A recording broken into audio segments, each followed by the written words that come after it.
The smell reaches you before you, round the corner into the village. It is Bethany, a small town on the far side of the Mount of Olives, close enough to Jerusalem that you could walk there in under an hour. And today, that walk is full of mourners, professional ones, men and women paid to weep, because that is how grief was carried in this part of the world 2,000 years ago. Flute players, wailing that rises and falls like a tide. A crowd has gathered outside a house that 3 days ago was simply a home. Today, it is a house of the dead. Inside, 2 sisters sit on the floor in the posture of mourning, robes torn, ash on their foreheads. Their names are Mary and Martha. Their brother's name was Lazarus.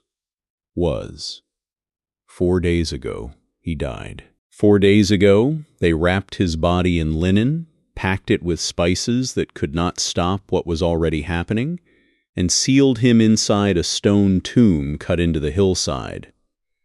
4 days is not a small number in this story. You need to hold on to it. In the culture and climate of first-century Judea, decomposition was fast, and by the 4th day, there was a belief, recorded in later rabbinic writing, that the spirit of a dead person lingered near the body for 3 days, hoping to return, before departing for good once decay became visible. 4 days meant one thing to everyone standing outside that tomb: finished, beyond hope, beyond help. And here is the detail that should stop you before this story goes any further. Mary and Martha had sent word to Jesus before their brother died. They knew him. He was, by every account, a close friend of this family, someone who had stayed in their home, eaten at their table, been loved by all 3 of these siblings. They sent a messenger with a simple, aching message: "Lord, the one you love is sick." And Jesus did not come, not right away, not for 2 more days, by which time Lazarus was already gone. We will come back to that tomb, and to 4 words spoken outside it that undo everything the mourners believe they are witnessing today. But not yet. Because before we can understand what happens at that grave, you need to understand what kind of man is walking toward it. You need to see what he had already done, in villages and boats and crowded streets, in the years leading up to this one unbearable delay outside Bethany. This is not a highlight reel of unexplainable stunts strung together to impress a crowd. This is not a magician's trick meant to be marveled at and forgotten. This is not a story you can walk away from the same person who started watching it. Every single miracle Jesus performed was doing one specific thing: answering one specific question about who he actually was. And if you count them across all 4 Gospels, they sort into 4 categories: power over nature, power over sickness and the body, power over the spiritual world, the parts of reality you cannot see but every ancient person feared, and power over death itself, which is the one that brings us back to that sealed tomb in Bethany.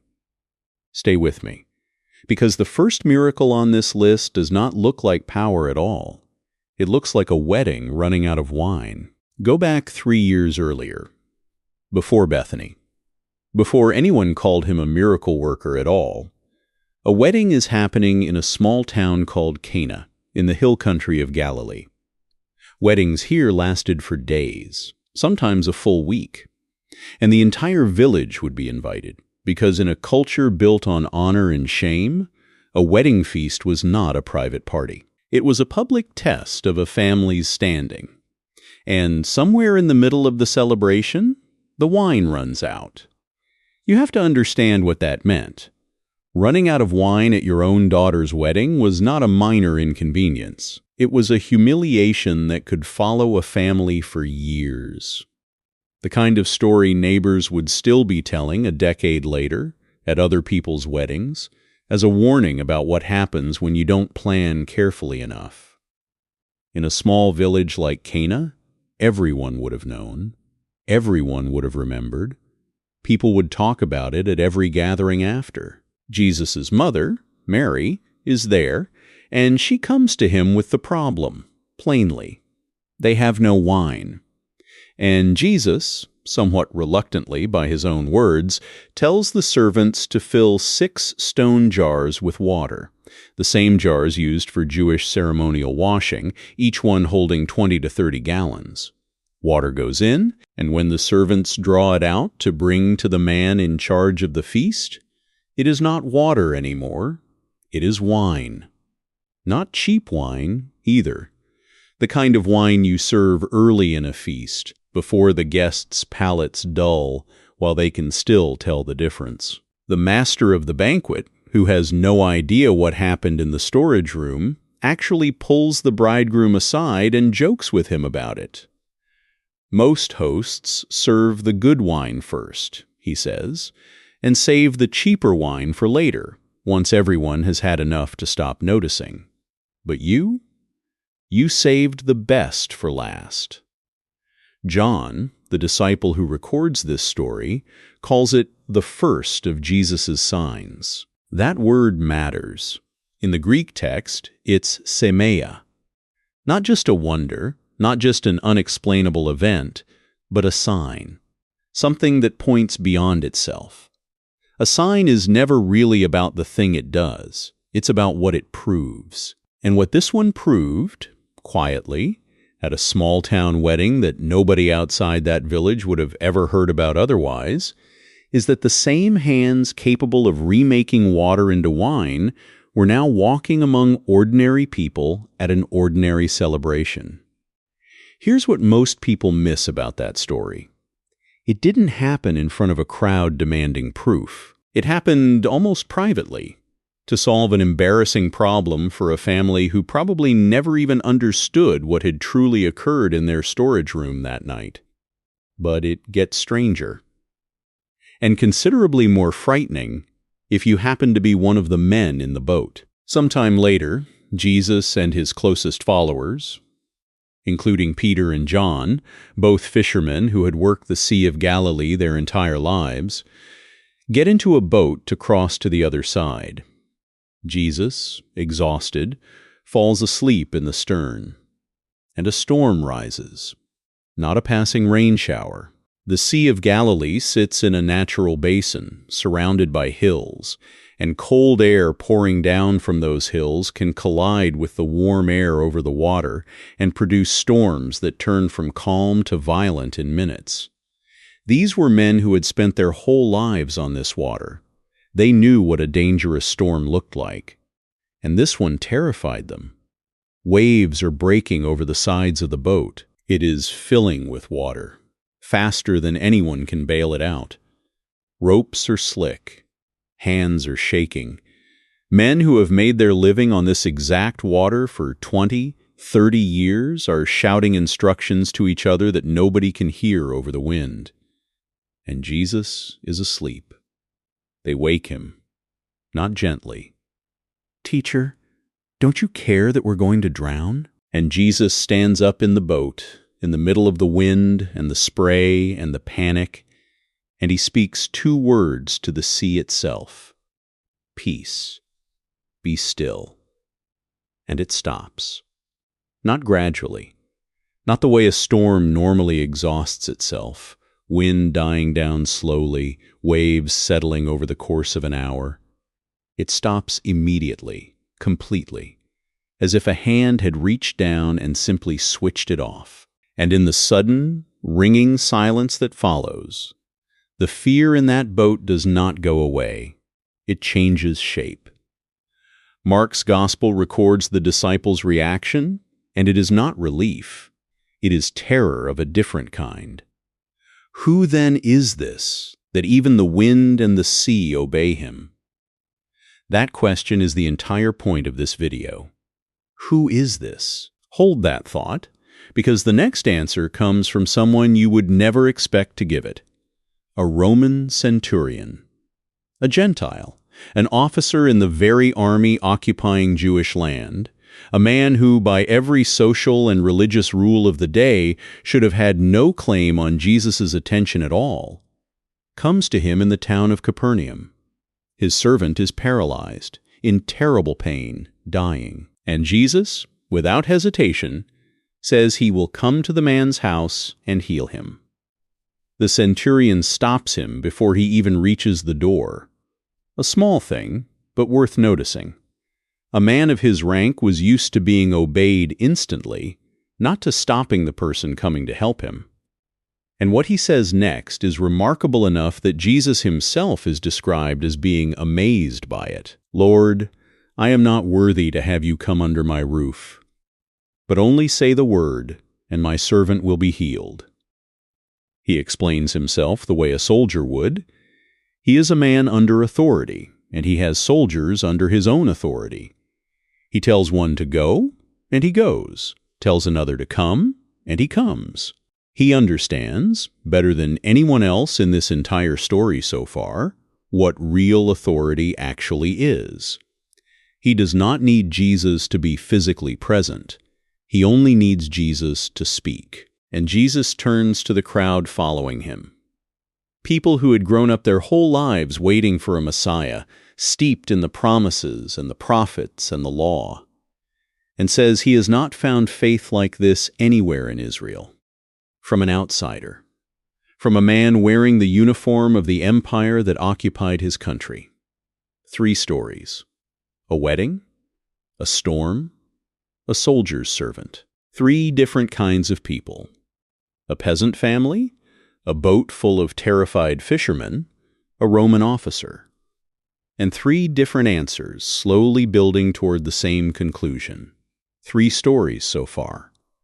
A wedding that should have ended in humiliation, a storm that should have ended in drowning, a servant who should have needed a personal visit to be healed. Power over material need. Power over nature itself. Power that reaches across distance without needing to touch anything at all. If a video like this one is helping you actually see these stories instead of just knowing about them, this is a good moment to hit subscribe, because we build a chronicle like this every single week. One topic, told in full, the way it deserves to be told. And if you're watching this later in the evening, in bed, with the lights already off, that's exactly who this channel is made for. Turn on notifications so the next one finds you. Because we are only through the first category. Nature bends to him. Distance bends to him. And this is where it gets remarkable. Because the next miracle isn't really about a body at all. In the town of Capernaum, Jesus is teaching inside a house so packed that people are standing in the doorway, spilling out into the street. And 4 men arrive carrying a 5th man on a mat. A friend, paralyzed, unable to walk, unable to reach Jesus through any normal means. There is no door available to them, no path through the crowd. So they climb. Most homes in this region had flat roofs made of branches, mud, and packed earth, accessible by an outdoor staircase. Built for sleeping outside on hot nights, not for 4 grown men to dig through with their bare hands. But that is exactly what they do. They climb up, they tear open the roof above the room where Jesus is teaching, and they lower their friend down on his mat, directly in front of him, dust and debris falling into the crowded room below. You would expect what comes next to be simple. Heal him. That's the story everyone is braced for. Instead, Jesus looks at the paralyzed man and says something that has nothing to do with his legs at all. "Son, your sins are forgiven." The religious leaders in the room are furious. Quietly, in their own minds, they accuse him of blasphemy. Only God can forgive sins, they reason, so who does this man think he is? And Jesus, aware of exactly what they're thinking without a word being spoken aloud, asks them a question that has trapped preachers and skeptics alike for 2,000 years. Which is easier to say? Your sins are forgiven, or get up and walk? Anyone can say the first. There's no way to check it. But the second one is testable, immediately, in front of everyone in the room. So he says it. Get up, take your mat, and go home. And the man does.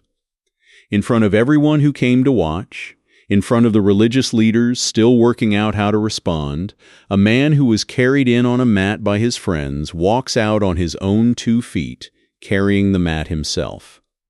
This is not a story about a sore back healed on a lucky afternoon. This is not a story about a clever debate won against religious critics. This is a story about a man proving a claim about forgiveness by attaching it to something you could see with your own eyes. If you have ever needed someone to see past what everyone else could see, a diagnosis, a label, a reputation you couldn't shake, this is the moment in the whole chronicle built for you. Here's the part nobody tells you about what happens next. The healings escalate. Not in difficulty for Jesus. The text never suggests one miracle costs him more than another, but in how visibly they collide with what people feared most. Across the Sea of Galilee, in a region called the Gerasenes, Jesus and his followers step off a boat and are met immediately by a man living among the tombs on the hillside. He is naked. He has been chained before, more than once, and has broken every chain, every shackle, snapping iron as though it were rope. Nobody in the surrounding towns can subdue him anymore. Night and day, he wanders among the graves, crying out, cutting himself with sharp stones. When Jesus asks his name, the answer that comes back is not one name at all. My name is Legion, for we are many. A Roman legion, at full strength, numbered somewhere around 5,000 to 6,000 soldiers. Whatever was inside this man, it was not describing itself in the language of a single tormented spirit. It was describing an army. Picture it the way you would picture any place you've been warned never to walk alone at night. That's the hillside these towns avoided. That's where Jesus walks in on purpose. The Greek word used throughout these accounts for what Jesus does in moments like this is dunamis, the same root word we still use today for dynamite. Raw, explosive power breaking into a situation no one else could touch. Jesus permits the spirits to enter a nearby herd of roughly 2,000 pigs, and the herd rushes down the hillside into the sea and drowns. When the townspeople come out to see what happened, they find the man who had terrified their entire region for years sitting calmly at Jesus' feet, clothed, sane, still. And their reaction is not celebration. They are afraid, and they beg Jesus to leave their region. Because a man who can command an army of unseen spirits with a word is not a comfortable neighbor to have. Now watch what happens next, because this one is less about power than about a debt almost nobody bothers to repay. Jesus is traveling along the border between Samaria and Galilee. Border country. The kind of no-man's land where Jews and Samaritans, two peoples who had despised each other for centuries, both technically lived, but neither side fully claimed. As he enters a village, 10 men call out to him from a distance. They cannot come closer. The law required it. These men have leprosy, a term covering a range of skin diseases in the ancient world, and anyone with the condition was required to live outside the community, to warn people away, to shout the word unclean if anyone came near. Family, work, worship, touch, all of it gone, replaced by a life spent announcing a warning about themselves to every stranger on the road. Jesus, Master, have mercy on us, they call out together, 10 voices at once. Jesus tells them something strange. Go show yourselves to the priests. Under Jewish law, only a priest could examine a healed leper and officially declare them clean, allowed back into the community. Jesus does not touch them, does not pronounce them healed on the spot. He simply tells them to go. as though the healing were already settled, waiting for them somewhere down the road they hadn't walked yet. And as they go, walking toward the priests, still marked by the disease, it happens. Their skin clears. Whatever had been eating away at them for years is simply gone. 9 of them keep walking. Toward the priests, toward the paperwork of being readmitted to ordinary life, toward families they haven't touched in years. You cannot blame them for running. But one of them turns around. He comes back, praising God at the top of his voice, and falls face down at Jesus' feet, thanking him. Luke's gospel adds one detail that changes the whole story. This man was a Samaritan, not just an outsider because of his disease. An outsider twice over, a man from the one people group most of the crowd around Jesus had been raised to despise. Jesus asks a question that is not really addressed to the man kneeling in front of him. Were not 10 cleansed? Where are the 9? Then he turns back to the Samaritan and says something that goes further than the healing already given. Rise and go your way. Your faith has made you well. A different phrase than the one used for the other 9. Not just cleansed, but made whole. Only 1 out of 10 came back to say thank you. And he was the one nobody in that crowd expected to. Pay attention to this, because the next miracle folds 2 stories into one, and the second one almost gets lost inside the first if you blink. A synagogue ruler named Jairus, a man of real standing in his community, someone whose entire social position depended on public dignity, pushes through a crowd and falls at Jesus' feet in front of everyone watching. His daughter, 12 years old, is dying. He does not care who sees him beg. Jesus goes with him. But on the way, in the crush of the crowd, a woman reaches out and touches the edge of his cloak. She has been bleeding for 12 years, the same number of years as Jairus' daughter has been alive. Under Jewish ceremonial law, her condition made her ritually unclean, meaning she was not supposed to touch anyone in public at all. She had spent everything she owned on physicians. Nothing had worked. And in this one desperate, secret moment, she reaches out anyway, believing that even the edge of his clothing would be enough. It is. She feels the bleeding stop instantly. And Jesus, in the middle of a crowd pressing in from every direction, stops and asks who touched him. His own followers think the question is strange. Everyone is touching him, jostling him, in a crowd this size. But Jesus knows the difference between a crowd brushing past him and a woman reaching out in faith.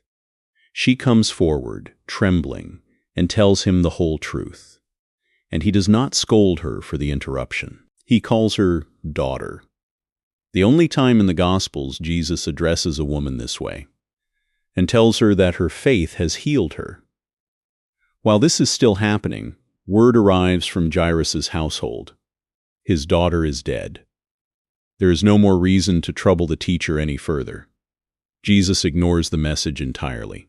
He tells Jairus one sentence, "Do not fear, only believe." And they continue to the house, where professional mourners are already wailing, exactly the way they will be wailing outside a different house, in Bethany, later in this same story. Jesus enters the room where the girl's body lies, takes her by the hand, and speaks 2 words in Aramaic. Words so specific, so exactly remembered, that the Gospel of Mark preserves them untranslated, the way you would preserve the actual sound of a moment too important to paraphrase. Talitha cum. Little girl, get up. And she does. Immediately. She gets up and walks around the room, and everyone present is described as being completely overwhelmed with astonishment. It's worth pausing here on something outside the Bible entirely. The Jewish historian Josephus, writing decades after these events in a work called Antiquities of the Jews, includes a passage describing Jesus as, in his words, a doer of startling deeds.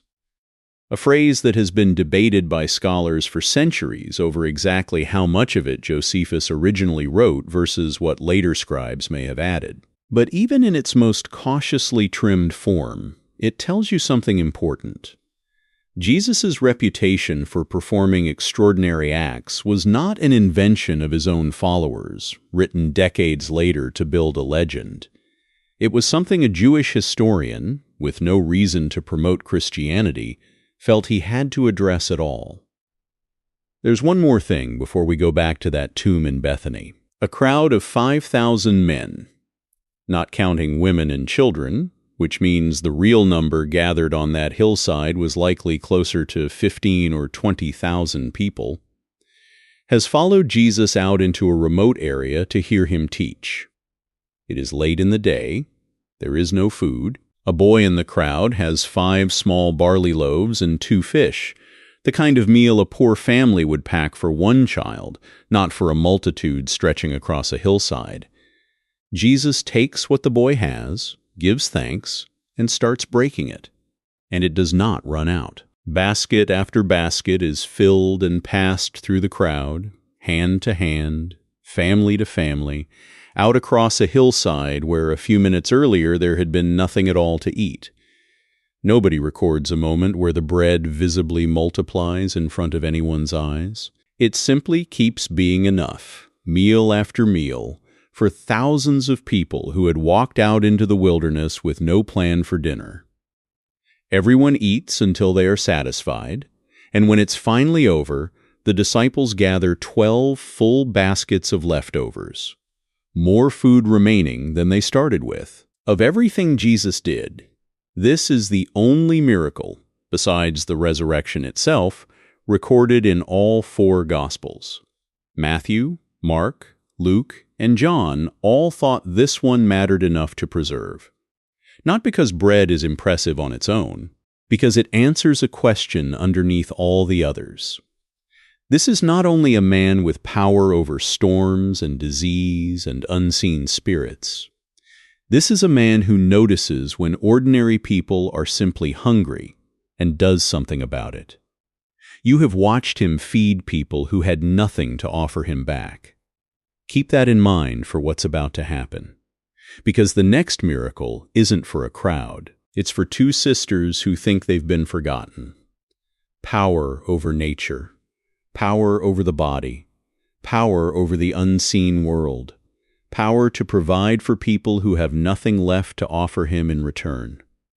One category remains, and it is the one this entire chronicle has been walking toward since the moment you heard mourners wailing outside a house in Bethany. You know this feeling, even if you have never stood outside a tomb.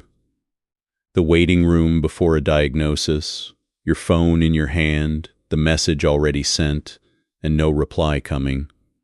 The version of you that keeps checking the screen, then puts it face down, then picks it back up 30 seconds later. The specific kind of silence that follows when you have asked for help from someone who has the power to give it, and they do not seem to be coming. That is what Mary and Martha lived through for 4 days. They sent word. They waited. And Jesus, deliberately, stayed where he was for 2 additional days after hearing the news, telling his followers that this sickness would not end in death, but would bring glory to God. His own disciples did not understand what he meant. Neither, we can assume, did the 2 grieving sisters, watching the road for a friend who was not coming fast enough. By the time Jesus finally arrives in Bethany, Martha meets him on the road outside the village, before he even reaches the house. And what she says is not gentle. "Lord, if you had been here, my brother would not have died." Not an accusation exactly, something closer to grief that has run out of any softer way to say itself. And later, when Mary comes out to meet him, she says the exact same sentence, word for word. The 2 sisters, independently, arriving at the identical ache. Jesus asks to be taken to the tomb. And when he sees Mary weeping and the mourners around her weeping, something happens that the Gospel of John records in the shortest verse in the entire Bible, only 2 words in most English translations. Jesus wept. Think about that for a moment. He is about to do something no one in that crowd believes is possible. He already knows what is coming, and he weeps anyway. Not performing grief, but genuinely entering into it alongside 2 women he loved, standing in front of a stone that had already sealed shut what everyone assumed was final. He asks for the stone to be rolled away. Martha, practical even in her grief, warns him. Her brother has been dead 4 days. By now, she says plainly, there will be a smell. The stone is rolled away anyway. And Jesus prays aloud, not for himself, the text tells us, but for the sake of everyone standing there listening, so that they would believe God had sent him. And then he says the words this entire chronicle has been building toward since the very first scene. Lazarus, come out. For a moment, nothing. And then movement inside the tomb. A sound first. Cloth dragging against stone, in a place where no one has expected to hear movement again. A man walks out, still wrapped in the burial cloths that had been bound around his body 4 days earlier, hands and feet bound, his face still covered by the cloth used to cover the dead. He is walking blind, wrapped, unable to see, the crowd staring back at him in stunned silence. Jesus tells them to unbind him and let him go. There it is. There is the tomb we told you we'd come back to. There are the 4 words, Lazarus, come out. Not a metaphor, not a story about how his memory lived on in the hearts of those who loved him. A man who was decomposing behind a sealed stone walks out into daylight, in front of witnesses, at the command of a voice that had already calmed a sea, already forgiven sins publicly, already answered a Roman soldier without ever entering his house. It's worth noting something outside the New Testament here, too. The Babylonian Talmud, a later rabbinic text and no friend to early Christianity, does not deny that Jesus performed extraordinary acts. Instead, in the tractate Sanhedrin, it reframes them as sorcery, an accusation, not a denial. And that distinction matters more than it first appears. If the events at Bethany and Capernaum and the hillside above the Sea of Galilee had simply never happened, the easiest response for his critics would have been silence. Instead, generation after generation, his enemies felt the need to explain the miracles away rather than pretend they never happened at all. Which tells you something about how widely reported and how widely believed these events already were within living memory of the people who witnessed them. This is the miracle that makes sense of every other one you have just heard. Water into wine tells you he can remake matter itself. A calmed sea tells you nature answers to him.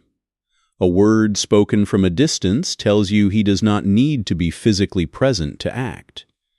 A crowd fed on 5 loaves tells you he sees ordinary hunger and responds to it. A legion of unseen spirits obeying him tells you there is no dark corner of reality outside his authority. And a man walking out of a 4-day-old tomb tells you that even the very last enemy any of us will ever face, the one none of us can bargain, buy, or fight our way out of, answers to the same voice. So what do you do with a chronicle like this one? Here's the first thing worth holding on to. These were never a random highlight reel of impressive moments, scattered across 3 years for the sake of spectacle. They fall into a pattern. Power over nature, power over the body, power over the unseen world, power over death itself. 4 categories, each one answering a different fear that different people in this video were carrying. A family afraid of public humiliation. Fishermen afraid of drowning. A soldier afraid for someone he loved. A man afraid of what the crowd would do once they found out what he'd been unable to walk away from. A synagogue ruler afraid of losing his daughter. A woman afraid of one more failed treatment. 10 men afraid of dying alone outside a village that had already forgotten their names. 2 sisters afraid their friend had simply not cared enough to come in time. Here is the second thing. Every single miracle in this chronicle answered a real fear that a real person was carrying at that exact moment.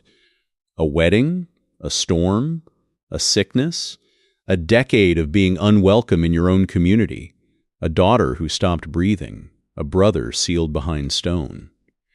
Which means the question underneath all of this was never really about ancient history at all. It was, and still is, a question about whether that same kind of attention reaches into whatever room you happen to be sitting in right now. And here is the last one, the one worth sitting with after the video ends. The same voice that spoke 2 words to a raging sea, and 2 words in Aramaic to a 12-year-old girl who had already stopped breathing, and 4 words to a man wrapped in burial cloths behind a stone that had already been sealed for 4 days. That voice was not finished speaking when Lazarus walked out of that tomb. According to everything this chronicle has just walked you through, it still isn't. Which miracle in this video would you have wanted to witness with your own eyes? The wedding? The storm? The one grateful voice out of 10? The tomb? Tell me below. I read every comment, and I would love to know which one stayed with you. If this chronicle meant something to you tonight, subscribe, and let the next one find you when you need it. Whether that's tomorrow morning, or 3 in the morning when sleep won't come and you just need a voice to sit with you in the dark. Because the stone was never rolled away to let him in. It was rolled away to let the proof out.